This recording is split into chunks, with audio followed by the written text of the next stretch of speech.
मध्य प्रदेश में कैबिनेट विस्तार गुरुवार या शुक्रवार को हो सकता है। राज्यपाल आनंदीबेन पटेल आज कार्यवाहक राज्यपाल के तौर पर शपथ लेंगी और रात्रि विश्राम कर भोपाल में ही वो विश्राम करेंगी। तो माना यह जा रहा है कि मंत्रिमंडल विस्तार हो सकता है। मंगलवार देर रात बीजेपी दफ्तर पहुंचे मुख्यमंत्री ने भी ये संकेत दिए हैं।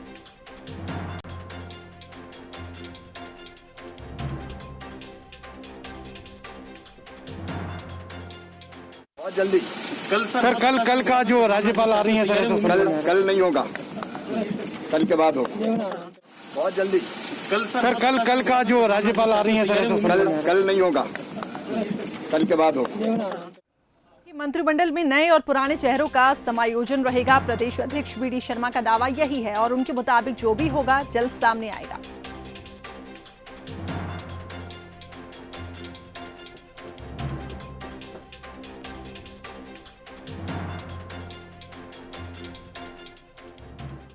जनता पार्टी अपने संगठन तंत्र के आधार पर जो काम करती है, अपने पद्धति के आधार पर काम करती है।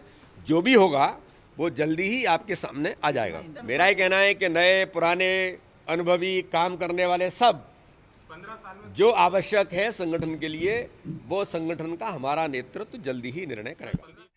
चलिए तो देखिए, इन सब के बीच कई सवाल उठ रहे हैं। कहां आखिर पेंच फंसा हुआ है? सवाल ये है कि दिल्ली में 2 दिनों की मशक्कत के बाद आखिरकार मंत्रिमंडल विस्तार क्यों नहीं हो रहा है? दरअसल नए और पुराने चेहरों को मंत्रिमंडल में शामिल करने पर खींचतान चल रही है। आलाकमान ये चाहता है कि नए चेहरों को मौका मिले। शिवराज सिंह अपनी पुरानी टीम के सदस्यों को एक बार फिर मौका देने के मूड में है। ऐसे में नए और पुराने चेहरों के बीच में ये पेंच फंसा हुआ है। चर्चा ये भी है कि सिंधिया खेमे के कुछ विधायकों को उपचुनाव के बाद मंत्रिमंडल में शामिल किए जाएं, मगर इस पर देखिए सहमति नहीं बनी है। सवाल यही है कि आखिर प्रेशर कहां से आया है? क्या ये बीजेपी के भीतर या बीजेपी के बाहर से है? तो गुरुवार या शुक्रवार को मंत्रिमंडल विस्तार हो सकता है, यही संभावना जताई जा रही है। लेकिन सवाल ये उठ रहा है कि प्रेशर बीजेपी के भीतर है कि बाहर है? 2 दिन की मशक्कत के बाद भी आखिर विस्तार क्यों नहीं हो पा रहा है? हालांकि बैठकों का दौर भी चल रहा है और दिल्ली में भी केंद्रीय नेतृत्व के साथ चर्चा की गई है। आलाकमान नए चेहरों को मौका देना चाहता है, लेकिन आखिर सहमति कहां नहीं बन पा रही है? शिवराज पुरानी टीम के सदस्यों को मौका देने के मूड में है, तो सिंधिया खेमे भी एडजस्ट करने की तैयार नहीं है। ऐसे में कई सवाल यहाँ पे उठ रहे हैं, जिसके चलते मंत्रिमंडल पर पेंच फंसा हुआ है। चलिए इसको हम समझने की कोशिश करेंगे। इस वक्त हमारे साथ बंसल न्यूज है शरद द्विवेदी जी फोन लाइन पे जुड़ चुके हैं। शरद जी, जिस तरीके से हम देख रहे हैं मंत्रिमंडल को लेकर लगातार बैठक भी हो रही है और काफी चर्चा भी हो रही है, लेकिन सवाल यही उठ रहा है कि आखिर पेंच कहां फंसा हुआ है?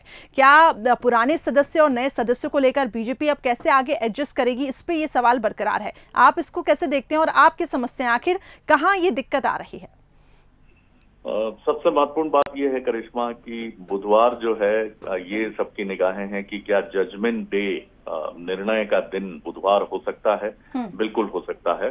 और जिस तरह की गतिविधियां हैं और जितना इसको लेकर मंत्रिमंडल विस्तार को लेकर हाइप क्रिएट हुआ है, जितना ये एक मामला जिस तरह से ये तूल पकड़ते हुए राष्ट्रीय सुर्खियों का विषय बना है, तो बीजेपी के लिए अब ये बेहद प्रतिष्ठा का प्रश्न बन गया है। न सिर्फ नेतृत्व के लिए बल्कि मध्य प्रदेश में बीजेपी की सरकार के लिए भी और उसके मुखिया शिवराज जी के लिए भी। तो मुझे लगता है कि बुधवार का दिन एक बहुत निर्णायक दिन होगा।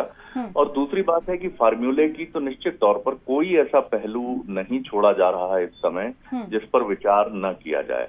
और इसके 2 सिरे हैं। पहली चीज तो ये है कि ये सवाल पूछा जा रहा है कि आखिर वो दबाव आया कहां से, जिसकी वजह से दिल्ली जाने और लगभग 2 दिन का समय वहां बिताने के बाद भी संगठन और मुख्यमंत्री दोनों के संगठन की तरफ से भी प्रमुख नेता खुद वीडी शर्मा साहब और सुहास भगत जी और मुख्यमंत्री के दिल्ली में रहने के बाद सहमति क्यों नहीं बन पाई? तो ये सवाल बार बार पूछा जा रहा है। तो जो तथ्य उभर कर सामने आते हैं कि सिंधिया जी की तरफ से जो फार्मूला था वो अपनी जगह है और उसकी वजह से एक प्रेशर, इस तरह का प्रेशर बीजेपी पर जरूर है कि वहां से कोई भी किसी को भी घटाया नहीं जा सकता है, क्योंकि वो चीजें पहले तय हो चुकी हैं और वहां केंद्रीय नेतृत्व का भी साफ संकेत है कि उस एंगल पर कोई भी हमको घटाने की तरफ कार्रवाई नहीं करनी है। तो ये एक बड़ा दबाव बीजेपी पर जरूर रहा। और इधर से दबाव ये आया कि कुछ बड़े नेताओं को लेकर प्रश्न उठे और कहा गया कि इनको हमें बाहर बिठाना चाहिए।